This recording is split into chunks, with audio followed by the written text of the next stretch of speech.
हर हर महादेव, जय भोलेनाथ। नमस्कार दोस्तों, आप सभी का स्वागत है धर्म ज्ञान के मार्ग में। आज हम बात करेंगे, सुखी रहना चाहते हैं तो आज से ही बदल दें अपनी ये आदत। कौन सी गलती हमें जाने अनजाने में होने लगती है जिससे कि हमारे घर में कंगाली और दरिद्रता का वास होने लगता है। तो वीडियो शुरू करने से पहले अगर आप लोग मेरे चैनल को सब्सक्राइब नहीं किए हैं, चैनल को सब्सक्राइब करके बेल आइकन दबा लें और हमसे जुड़ जाएं, जिससे कि जो भी वीडियो मैं अपलोड करूं सबसे पहले आप तक पहुंचे। दोस्तों, हिंदू धर्म की मान्यता के अनुसार अगर लक्ष्मी माँ आप पर प्रसन्न है तो आपके घर में खुशियाँ और संपन्नता कभी आपका पीछा नहीं छोड़ेगी। शास्त्रों में कई ऐसी बातों का उल्लेख किया गया है जिससे घर में समृद्धि और संपन्नता लाई जा सकती है। माँ लक्ष्मी को धन की देवी माना जाता है। आपकी छोटी छोटी आदतें आपसे आपका गुड लक छीन सकती है और आर्थिक समस्याएं पैदा कर सकती है। अगर आप शास्त्रों पर विश्वास करते हैं तो आपको कुछ छोटी छोटी बातों को ज़रूर ध्यान रखना चाहिए। इन नियमों का पालन करना बहुत कठिन भी नहीं होता है। जो छोटी छोटी बातें मैं आप लोगों को बताती हूँ वो जो है आपको कोई बड़ा नहीं है, मानना और पालन करना बहुत छोटे से है। हिंदू शास्त्रों के मुताबिक दोस्तों, सूर्यास्त के बाद तुलसी के पौधे को स्पर्श करना वर्जित बताया गया है। सूर्यास्त के बाद तुलसी के पौधे को छूने से दुर्भाग्य और गरीबी आती है, तो भूल कर भी ऐसा ना करें। तुलसी की पूजा, तुलसी के पौधे की पूजा करना और जल चढ़ाना दोनों ही शुभ माना जाता है, लेकिन शाम के समय ऐसा कभी भी भूल कर भी ना करें। केवल तुलसी के पौधे के पास शाम के समय में घी का दीपक जलाएं। ऐसा करने से न केवल नकारात्मक ऊर्जा खत्म होती है बल्कि घर में लक्ष्मी भी आती हैं। दोस्तों, शास्त्रों में शाम के समय शारीरिक संबंध बनाना भी वर्जित बताया गया है। ऐसा करने से दुर्भाग्य आता है। बहुत सारे लोग होते हैं कि शाम के समय में ही शारीरिक संबंध बनाने लगते हैं, तो ये बिल्कुल भी भूल कर भी स्त्री पुरुष ना करें। इससे तो दरिद्रता ही आती है हमारे घर में। माँ लक्ष्मी शाम के समय, हम सभी जानते हैं कि जब सूर्य डूबने वाला होता है उस समय माँ लक्ष्मी जो है धरती पर भ्रमण करती हैं और बारी बारी से सभी के घर में जाती हैं। तो जब हमारे घर में कोई बुरा काम होते रहता है तो वो द्वार से ही लौट जाती हैं। दोस्तों, सूर्यास्त के दौरान कभी भी हमें भूल कर भी नहीं सोना चाहिए। महिलाएं जो हैं बार बार जा कर के सो जाती हैं। एक काम करेंगी, हर घर की महिला की बात मैं नहीं कर रही हूँ, कोई महिला ऐसा होती हैं जो थोड़ा सा काम करेगी फिर जाके सो जाएगी, थोड़ा सा काम कर लेगी फिर जाके सो जाएगी। ऐसा हमें बिल्कुल भी नहीं करना चाहिए, इससे माँ लक्ष्मी नाराज़ होती हैं। और सूर्यास्त के दौरान तो हमें बिल्कुल भी सोना नहीं चाहिए। ऐसे इससे क्या होता है कि नकारात्मक ऊर्जा आती है और बैड लक आपके साथ यानी कि हो लेता है। इससे मोटापा और स्वास्थ्य संबंधी समस्याएं भी आपको हो सकती हैं। दोस्तों, ऐसा माना जाता है कि अगर आप खाने के तुरंत बाद बर्तन नहीं साफ़ करते हैं तो आप पर शनि और चंद्रमा का बुरा प्रभाव पड़ने लगता है। अगर आप खाने के बाद बर्तन साफ़ करके रख देते हैं तो आपके घर में संपन्नता आती है। तो ये तो सही बात है, लेकिन हमें भूल कर भी सूर्यास्त यानी कि सूर्य डूबने के तुरंत बाद कभी भी कोई भी साफ़ सफाई, बर्तन धोना या कपड़े धोना, सुखाना या झाड़ू लगाना, सूर्यास्त के बाद झाड़ू पोछा करना भी अशुभ माना जाता है। शास्त्रों के मुताबिक अगर आप सूर्यास्त होने के बाद घर में झाड़ू पोछा लगाते हैं तो आप घर के से खुशियाँ और गुड लक को दूर भगा देते हैं। ऐसा हमें बिल्कुल भी नहीं करना चाहिए।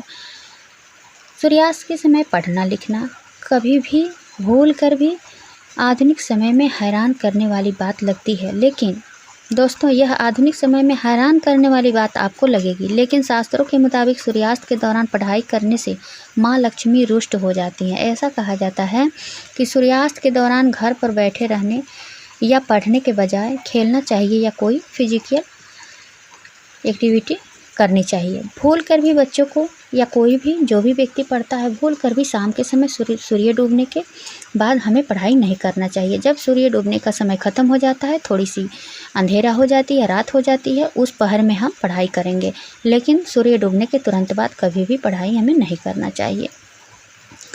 इससे नकारात्मक ऊर्जा का भी वास होता है। दोस्तों, कुछ लोग कहीं पर भी थूक देते हैं। आपकी इस आदत की जगह तो गंदी होती ही है, लेकिन इससे आपको भी नुकसान पहुंचता है। ऐसी मान्यता है कि जो लोग अपने आसपास के वातावरण को साफ नहीं रखते हैं, माँ लक्ष्मी उनसे रुष्ट हो जाती हैं और उनके घर में कभी भी प्रवेश नहीं करती हैं। कई जगह देखते हैं दोस्तों, महिलाएं जो होती हैं जब शाम होगा तो चलेंगी नहाने, लगती है नहाने। तो ऐसा गलती हमें भूल कर भी नहीं करना चाहिए। कभी भी शाम के समय में स्नान करना, बाल धोना यानी कि बाल भी हमें कभी भी भूलकर शाम के समय में नहीं धोना चाहिए। अगर रात्रि के पहर में आप धोना चाहती हैं या नहाना चाहती हैं तो आप नहा सकती हैं, लेकिन बाल तो बिल्कुल भी नहीं धोना चाहिए। ऐसे स्नान करना चाहती हैं तो आप स्नान कर सकती हैं।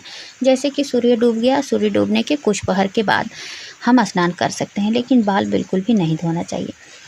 और शाम के समय में कभी भी अपने घर में दोस्तों हल्ला गुल्ली झगड़ा झंझट बिल्कुल भी नहीं करना चाहिए। छोटी छोटी जो बातें होती हैं, अनजाने में हमसे यह गलतियां होती है और इन्हीं गलतियों की वजह से हमारे घर में नकारात्मक ऊर्जा का वास होता है और माँ लक्ष्मी जो होती हैं द्वार से ही लौटकर चली जाती हैं।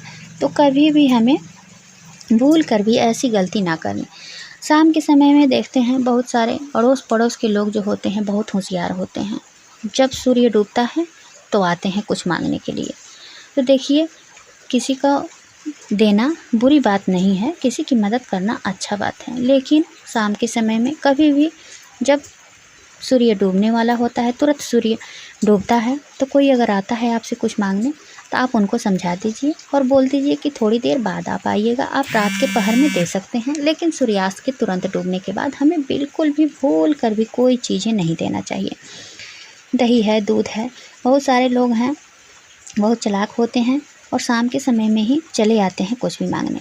जैसे धन ही हो गया, कुछ भी हो गया, थोड़ा पैसा दे दो उधार, तो हमें भूल कर भी नहीं देना चाहिए।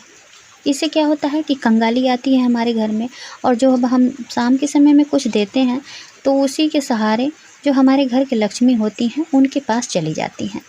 तो ऐसा करना यानी कि बहुत ही बुरी बात हमारे लिए हो जाता है।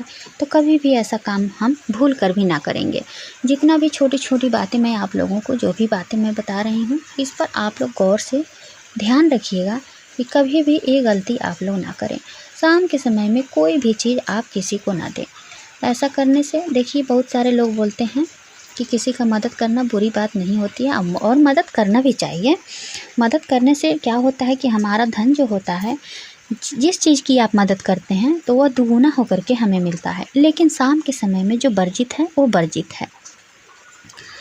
दोस्तों, हिंदू धर्म से संबंध रखने वाले लगभग लोगों के घर में सुबह शाम के नियम जरूर अपनाते हैं, बल्कि कल्पना भी नहीं की जा सकती। कहा जाता है कि इससे न केवल मन को शांति मिलती है, बल्कि देवी देवता प्रसन्न होकर अपने भक्तों पर कृपा करते हैं और उनकी तमाम परेशानियों को दूर करते हैं। बात करेंगे हिंदू धार्मिक शास्त्रों की, इसमें पूजा पाठ को लेकर कई तरह के नियमों का पालन जरूरी माना जाता है, परंतु कुछ लोग इन नियमों का पालन नहीं करते हैं, उल्लंघन करने लगते हैं। व्यक्ति के जीवन में मुसीबतें ही मुसीबतें पैदा होने लगती है जब हम इन बातों का उल्लंघन करते हैं और जानकर भी कहते हैं कि सब बकवास की बातें हैं। अगर हम नहीं मानते हैं तो यही छोटी छोटी गलती हमारे घर में जो है दरिद्रता और गरीबी और कंगाली का कारण बन जाती है। सबसे पहले हम आपको बता दें कि संध्या काल की पूजा हमेशा सही समय पर करना चाहिए। अब थोड़ा पूजा पाठ के बारे में भी जान लेते हैं। समय पर करनी चाहिए। सूर्यास्त के 1 घंटे पहले और सूर्यास्त के 1 घंटे बाद तक का समय शाम की पूजा के लिए उत्तम माना गया है। कभी भी संध्या काल की पूजा रात्रि में ना करें।